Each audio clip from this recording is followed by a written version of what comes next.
দেখতে পাচ্ছেন আমি একটা ডাউন ট্রেড নিয়েছি, পজিশনটা হচ্ছে এখানে।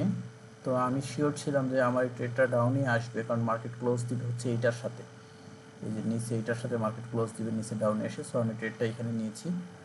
আর একটু জুম করে দেখি, এই জায়গাটাই দেখি আমরা জুম করে। আমি ট্রেডটা নিয়েছি এখানে, মার্কেট ডাউনে ক্লোজ দিবে, আর 4 সেকেন্ড আছে, ইনশাল্লাহ আমি প্রফিট করব।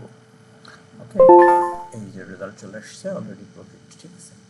সো ফর্মুলা অনুসারে যেটা হচ্ছে, আমি ডেলি কটা ট্রেড নেব, আমি আপনাদেরকে বলেছিলাম যে আমি ডেলি 3টার বেশি ট্রেড নেব না। তো আজকে আমি অলরেডি 3টা ট্রেড নিয়েছি এবং 3টা আমার কিন্তু উইন হয়ে গেছে, তাই না? দুইটাতে হচ্ছে দুইটাতে কত ছিল, 381 করে, আর এটাতে হচ্ছে 184।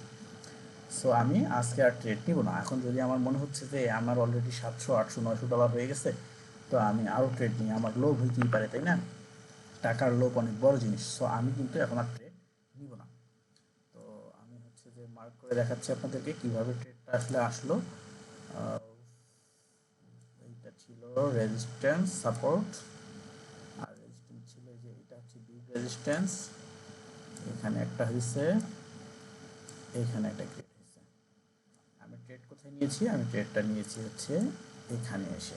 ওকে, মার্কেট ক্লোজ হয়েছে তার নিচে এসে এখানে। সো আমার ফর্মুলা কি ছিল, আমার উপরে এই যে ফ্যাক্টরাল আছে অ্যারো, তারপরে এই যে গ্রিন রেড এবং ব্ল্যাক তিনটাই উপর দিয়ে ছিল, মার্কেট নিচে যাবে। হ্যাঁ, আমার ফর্মুলাই হচ্ছে এটা, এটা একটা নির্দিষ্ট মান আছে। সো এটা নিচে যাবে, আমি শিওর হয়ে ট্রেডটা করে দিই, ট্রেডটা আমার উইন হয়ে যায়। তো আজকের মতো এই 3টে ট্রেডই, ইনশাআল্লাহ সবাই ভালো থাকবেন।